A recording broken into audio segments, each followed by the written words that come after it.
था। भास्कर जी सुन पा रहे हैं मुझे? आप सुन पा रहे हैं मुझे? ओके, हाँ सुन रहे हैं। भास्कर जी आपका क्या कहना है? 213 टीएमसी, 77 बीजेपी। मेरे को 2-3 मिनट टाइम चाहिए। हाँ बोलिए। पहले मैंने कहेंगे क्या फाइट है व्हील चेयर से सीएम का कुर्सी पे, व्हील चेयर से CM chair. What a fight. I should congratulate Shubhendu too, उन्होंने बहुत बढ़िया फाइट दिया ममता जैसी लीडर से। हाँ। दूसरा बात है, कुछ चीज ये दिखने के वाला चीज है, मेरा कुछ फाइंडिंग्स है। देखिए भैया, ये भाजपा ने 148 प्लस टर्नकोट अदर पार्टी का लीडर को टिकट दिया। इसमें most of them totally failed, hardly 10 to 12% they succeeded. ये देखना चाहिए टर्नकोट पॉलिटिशियंस लोगों का क्या हालत होता, पब्लिक उसको कैसे लेती, ये दिखना चाहिए। दूसरा बात है, Jogi ji one of the most powerful leader in BJP, UP का चीफ मिनिस्टर, उन्होंने जो सीट में कैंपेन किया वो सब सीट हार गए भाजपा ने। थर्ड ये है वुमेन वोट। वुमेन वोट ममता जी को पूरा स्टेट में बहुत सारी मिला। फोर्थ नंबर है नेशनल पर्सपेक्टिव। नेशनल पर्सपेक्टिव में ये ममता जी को चाहिए मोदी जी को बधाई देना, क्योंकि ये मोदी जी वर्सेस ममता दीदी हो गया। इसके मतलब पीएम का साथ एक सीएम का टक्कर। मोदी जी तो सीएम का उम्मीदवार थे नहीं, लेकिन बन गए। तो अभी नेशनल पर्सपेक्टिव में ममता इतना प्रोमिनेंट हो गया, अभी ये आवाज उठ रही है। And it's well, success can be blamed and nothing succeed like success. Mamata Banerjee एक ही लीडर है जो मोदी जी से टक्कर देना सकते। पर वो तो भास्कर जी, एक सेकेंड भास्कर जी, लेकिन ये तो सिर्फ टक्कर बंगाल में हुई ना। क्या ये कहना जल्दबाजी नहीं होगा कि नेशनल स्टेज पे ममता बनर्जी प्रधानमंत्री को, प्राइम मिनिस्टर को टक्कर दे सकती हैं?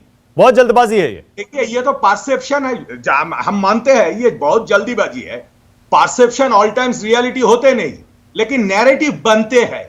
अरे बनते बन ही जाओ, कोई बात नहीं। टोटल काल भी भाजपा को जो लीडरशिप, वो लोग तो कहां जो 200 पास मिलेगा, क्योंकि वो नैरेटिव है। लेकिन अभी जो हुआ ये नैरेटिव अभी बन रही है, उसका नतीजा 2024 में क्या होगा वो दिखने का चीज है। थर्ड जो चीज है, ये वोट शेयर आप लोग देखिए। आप लोग का जो मेथोडोलॉजी में आप लोग एग्जिट पोल किया वो बहुत बढ़िया। ये मेरा भी कोर कॉम्पिटेंसी का सब्जेक्ट था, तो मैंने ये देखा आप लोग जो कहा वो वोट शेयर इतने डिफरेंस है, इतने बड़े डिफरेंस से ये जो अभी फिगर आ रही है ये तो जस्टिफाइड है। तीसरा बात ये है, इधर माइनॉरिटी कंसोलिडेशन का खिलाफ एक मेजॉरिटी कंसोलिडेशन का कल भी भाजपा ने उठाया, लेकिन उधर से थोड़ी बहुत वोट तो शिफ्ट हो गया। अभी आपको टैली पे दिखते हैं लेफ्ट 0, वेल लेफ्ट में भी 0, लेफ्ट में भी 1, लेफ्ट में भी 2। That's not the question. Okay, what's the vote share? Left लोग का वोट शेयर किसके पास गए, किस हिसाब से, ये बहुत निर्णय करना जरूरी है। You must introspect that. Okay Prem Shukla, okay Prem Shukla, आप देख रहे हैं ममता बनर्जी बंगाल जीत गई हैं और अब तैयारी 2024 की है। अभी तक विपक्ष में कोई चेहरा नहीं था प्रधानमंत्री को चुनौती देने के लिए। अब एक ऐसी मुख्यमंत्री आ गई है जिसने लगातार 3 चुनाव बंगाल में जीते हैं। बड़ा राज्य है, लगातार कोई दूर दूर तक टक्कर देने वाला ममता बनर्जी को दिखाई नहीं देता। 2024 मोदी वर्सेस ममता। तो देखिए, बंगाल चुनाव जीतने के लिए ममता बनर्जी का और तृणमूल कांग्रेस पार्टी का गठबंधन किया ही जाना चाहिए, लेकिन ये अभी बहुत जल्दबाजी है। देखिए, बीजू जनता दल है, बीजू जनता दल के नवीन पटनायक 4वीं-5वीं बार मुख्यमंत्री है। नीतीश कुमार जी मुख्यमंत्री थे, उस समय लोगों को ध्यान है आपको, 2015 में लोग नीतीश कुमार को मान रहे थे केंद्र में भारतीय जनता पार्टी को टक्कर देंगे। कालांतर में नीतीश कुमार हमारे साथ ही आ गए। अब केजरीवाल जो है वो भी 3 बार चुनाव जीत चुके हैं। तो ऐसा नहीं, और ये सारे लोग क्या स्वीकारेंगे ममता बनर्जी को? प्रश्न ऐसा पैदा होता है कि जब तक पैन इंडिया आपकी स्वीकारता नहीं हो, तब तक क्या आप आदरणीय मोदी जी को टक्कर दे सकते हैं? तो पैन इंडिया उनकी कितनी जो है, समग्र भारत में ममता बनर्जी की स्वीकारता कितनी बनती है, उस पर ये सारा निर्भर करता है। आप सही कह रहे हैं। कांग्रेस समेत सारा विपक्ष जो है या तो ममता बनर्जी का नेतृत्व स्वीकार नहीं, आप सही तो कह अच्छा, रहे हम हैं स्वागत करेंगे। प्रेम शुक्ला, आप बिल्कुल सही कह रहे हैं, लेकिन ये हिंदुस्तान है, यहां पर कैसे कैसे छोटे छोटे दलों के एक एक सांसद वाली पार्टी के नेता प्रधानमंत्री बने हैं। इस तरह की स्थिति भारत में फिर आ सकती है क्या प्रेम शुक्ला? अभी तो फिलहाल नहीं दिखाई दे रही है, क्योंकि आप देख रहे हैं कि यही बंगाल में भारतीय जनता पार्टी लोकसभा में 18 सीटें जीतती है। हाँ। विधानसभा चुनाव जो है उतना अच्छा प्रदर्शन नहीं होता है। हाँ। दिल्ली में हम 7 सीटें लोकसभा जीतते हैं और लगभग विधानसभा में हमारी उतनी ही संख्या रह जाती है। तो मुझे लगता है कि अभी भी जो है आदरणीय नरेंद्र मोदी जी का विकल्प विपक्ष के पास नहीं है, ऐसा मेरा मानना है। Okay, all right. राजीव, आपके पास फिर से आ रहा हूं।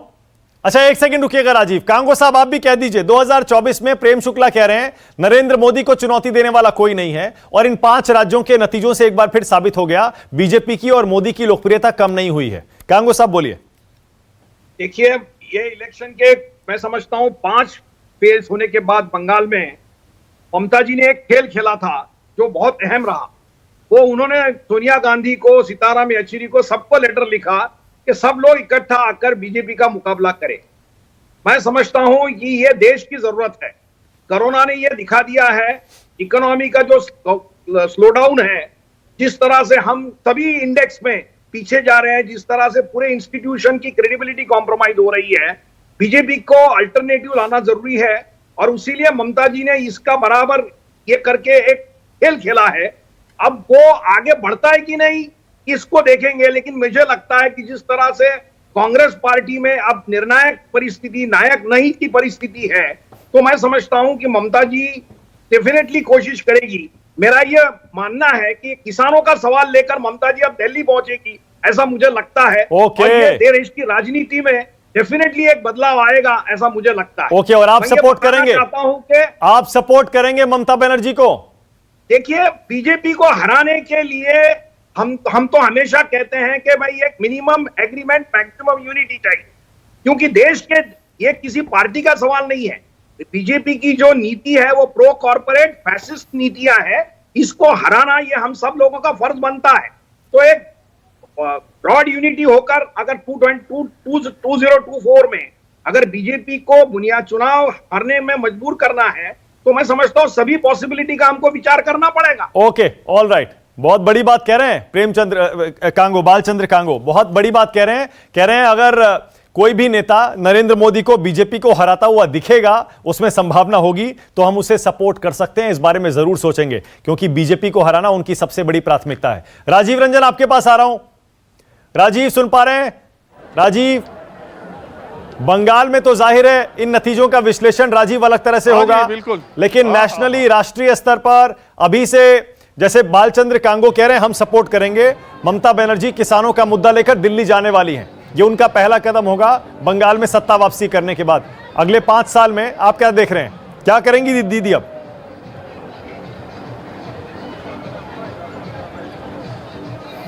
देखिए, मोदी खिलाफ शक्तियों की मजबूरी भी है कि ममता बनर्जी के अलावा चेहरा कौन है। मोदी और अमित शाह के खिलाफ, बीजेपी के खिलाफ लड़ने वाला पूरे भारत में नेता कौन है जो आगे बढ़ करके आक्रामक और एग्रेसिव होकर लड़ा हो और जीता हो? बताइए। एक आप अरविंद केजरीवाल का नाम ले सकते हैं, लेकिन वो 60 किलोमीटर की उनकी पूरी विधानसभा है। ममता बनर्जी 294 सीटों पर लड़ करके साउथ बंगाल से लेकर नॉर्थ बंगाल तक, शहरी इलाकों से लेकर ग्रामीण इलाकों तक, और जिस तरीके से उन्होंने लड़ा है, एक बार भी एक समय आप मानक 2 मिनट में वक्त लूंगा, आप समझिए कि पार्टी में आपका जो सेकंड कमांड हो, मुकुल राय, 3 साल पहले वो पार्टी छोड़ के चले जाते हैं। सारे संगठन की जिम्मेदारी उनकी है। शुभेंदु अधिकारी पश्चिमी मेदिनीपुर, पूर्वी मेदिनीपुर में 30 से ज्यादा सीटें हैं। कभी ममता बनर्जी ने आंख उठा के उधर देखा नहीं, पूरा अधिकारी परिवार को दे दिया। 2-2 सांसद, खुद वो मंत्री, विधायक, सारा संगठन उनके हाथ में। चुनाव से 3 महीने पहले 30-32 सीटों का कार्यभार, क्या वो 60 सीटों पर प्रभाव रखते थे? उनको पार्टी छोड़ करके उनको बीजेपी ने अपने खेमे में ले लिया। न जाने कितने एमपी एमएलए को ले लिया। ऐन वक्त पे पार्टी टूट के जा रही थी, फिर उनके बाद ममता बनर्जी का पैर टूट गया, चाहे जिस वजह से, और उसके बाद उस महिला ने अकेले दम पर चुनाव लड़ा, 4-4 रैलियां की, हर तरफ कोरोना अलग तरीके से है। अब मैं मानक ये सब बातें होती रहेंगी, मैं आपको यहाँ का माहौल दिखाता हूँ। कोरोना की वजह से कोलकाता पुलिस हलकान है कि यहाँ पर लोग आएंगे तो क्या किया जाएगा। कोर्ट ने आदेश दे रखा है प्रोटोकॉल मेंटेन करना है। तो देखिए हर तरफ से बैरिकेटिंग की गई है, ममता बनर्जी के घर के सामने कोई आ ना सके। इसके बावजूद 150 की संख्या में टीएमसी के कार्यकर्ता इधर उधर खड़े हैं, बैनर लहरा रहे हैं। और अभी मुझे पता चला कि अब से थोड़ी देर बाद ममता बनर्जी शायद अपने घर से निकले और मंदिर दर्शन करने के लिए जाएं, क्योंकि बैरिकेड्स जो इधर उधर लगे थे हटा दिए गए। अब मैं आपको एक पोस्टर दिखाना चाहूँगा, वहाँ पर होर्डिंग है। उस होर्डिंग में, ये होर्डिंग तभी लगी थी जब ममता बनर्जी को चोट लगी थी। आप इस होर्डिंग को देखिए। इस होर्डिंग में बांग्ला में जो लिखा गया उसका मतलब ये है कि तुम जितना ही हमें उकसाओगे, जितने रास्ते में अवरोध खड़ा करोगे, हम उतने ही तेजी से मजबूती से आगे बढ़ते जाएंगे। और देखिए ममता बनर्जी का पैर है हवाई चप्पल वाला, और वो सफ़ेद रंग की जो सूती साड़ी पहनती है वो सूड़ी है। नीचे लिखा है कि हवाई चप्पल पहनने वाला ही नवन्नो जाएगा। नवन्नो यहाँ का चीफ मिनिस्टर्स ऑफिस है। पहले आपको मालूम है राइटर्स बिल्डिंग में यहाँ के चीफ मिनिस्टर बैठते थे, लेकिन अब वो बहुत जर्जर हो चुकी है, तो अब नवन्नो चीफ मिनिस्टर ऑफिस है। तो नीचे लिखा है कि नवन्नो हवाई चप्पल पहनने वाला ही नवन्नो जाएगा। तो ये ममता बनर्जी के घर के ठीक सामने ये बैनर कोई आज होर्डिंग आज की नहीं लगी है, ये पहले की लगी है। जब चुनाव शुरू हुआ था उनको चोट लगी थी। ठीक इसी तरह से अगर आप इस तरफ दाहिने जाएंगे, एक बड़ी सी होर्डिंग है, वो अभी तस्वीरों में आ नहीं पाएगी। उस होर्डिंग में ममता बनर्जी का टूटा हुआ पैर है और वहाँ पर लिखा हुआ है कि दोस्तों खेला होबे। तो आप कहाँ हैं, खेला होबे। ऐसा करके जगह जगह कोलकाता में और पश्चिम बंगाल के अलग अलग इलाकों में ऐसी होर्डिंग की गई थी, जो सिंपैथी लेने के लिए भी थी और एक इमोशनल कार्ड भी खेला गया था बंगाल की बेटी का। जाहिर है। प्रेम शुक्ला है क्या? प्रेम शुक्ला, अब प्रेम शुक्ला मैं चाह रहा हूं कि एक तो ये 2-3 आपने जो नारे दिए थे, जो बहुत जोर जोर से आपने इनका इस्तेमाल किया था, हर पार्टी करती है, तो इन नारों का अब क्या होगा? जैसे आपने कहा था 2 मई दीदी गई, अब आज क्या कहेंगे? क्योंकि 2 मई तो दीदी आ गई। ठीक है, दीदी आ गई, दीदी का स्वागत है। ओके, खेला होबे पे क्या कहेंगे प्रेम शुक्ला? खेला होबे, अब खेला भी हो चुका, अब काम करने की आवश्यकता है, कोरोना रोके। ओके, आपको लगता है प्रेम शुक्ला जो कोरोना की वजह से केंद्र सरकार कटघरे में खड़ी है, उसका कोई असर बंगाल में पड़ा है इस चुनाव में? देखिए, ये तो पूरे चुनाव परिणामों को देखने के बाद, उसका चिकित्सकीय विश्लेषण करने के बाद ही किसी निष्कर्ष पर पहुंचा जा सकता है। ओके, ठीक है।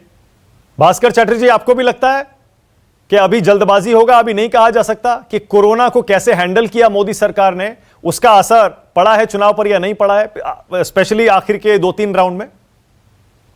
जरूर पड़ा है, लेकिन एक परसेप्शन का मेरे एक डिफरेंट ऑब्जर्वेशन है। हाँ। मान लीजिए जो बहुत लोग कहते हैं जो ये लास्ट 3 फेज में ये पूरा गेम पलट गए, ऐसे बात नहीं। हाँ। पहला जो फर्स्ट 3 राउंड है, अगर आप पूरा इलेक्शन रिजल्ट दिखेंगे तो दिखेंगे उसमें बीजेपी का जो उम्मीद थे वही हुआ नहीं। उसमें बीजेपी का जो एस्टिमेशन थे जी हम लोग को इतने सीट मिलेंगे, वो फर्स्ट 3-4 फेज में उन लोग का अच्छा रिजल्ट हुआ नहीं। This is the only reason behind this outcome. Secondly, already farm unions वो लोग तो अनाउंस कर दिया जो वो दीदी को पूरा मदद चाहते हैं, वो दीदी को पूरा मदद देंगे। सो पहले मैंने जो बोला एक नेशनल पर्सपेक्टिव वो अभी बन रही है। ओके। तीसरा बात ये है, जब अभी उन्होंने सीएम का कुर्सी पे बैठेंगे, उनका पूरा मिनिस्ट्री, सबसे बड़ी जिम्मेदारी ये है लोगों का लाइफ। ये टोटल पैंडेमिक ऑलरेडी इंडिया को पूरा बर्बाद कर दिया। ये कैसे मुकाबला होंगे? ये जो मैसिव सेकेंड वेव राइज, इसको कैसे दिखेंगे? ओके भास्कर चटर्जी, 1 सेकंड रोक रहा हूं। ओके, रोक रहा हूं, 1 सेकंड रुकिएगा। बहुत बढ़िया, ठीक है। 210 सीटों पर टीएमसी आगे है, 80 सीटों पर बीजेपी, और लेफ्ट और कांग्रेस का खाता भी नहीं खुल रहा है फिलहाल ताजा रुझानों के मुताबिक, यानी प्रचंड बहुमत के साथ, बिल्कुल लगभग उतनी ही सीटों के साथ जो पिछली बार ममता बनर्जी ने जीती थी विधानसभा में पश्चिम बंगाल में, उतनी ही सीटें एक बार फिर जीतती हुई दिख रही है। और तीसरा चुनाव, लगातार तीसरा चुनाव, हैट्रिक लगा रही हैं अपनी जीत की पश्चिम बंगाल में ममता बनर्जी। जबकि बीजेपी 80 सीटों पर रुक रही है लोकसभा में 18 सीटें जीतने के बाद। कितना वोट मिल रहा है वो भी बताऊंगा आपको, लेकिन फिलहाल एक छोटा सा ब्रेक ले रहा हूं, फौरन लौट रहे हैं। देखते रहिए न्यूज़ 24। ब्रेक के बाद राष्ट्र की बात।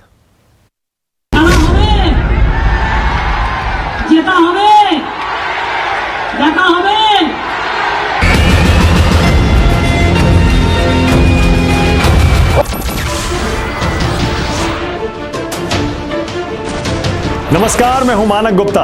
अगर आपको हमारा ये वीडियो पसंद आया हो तो इसे लाइक और शेयर जरूर करें, और हां, हमें सब्सक्राइब और फॉलो करना ना भूलें ताकि आप देश और दुनिया की कोई खबर मिस ना करें। तो जुड़े रहिए हमारे साथ और देखते रहिए न्यूज़ 24।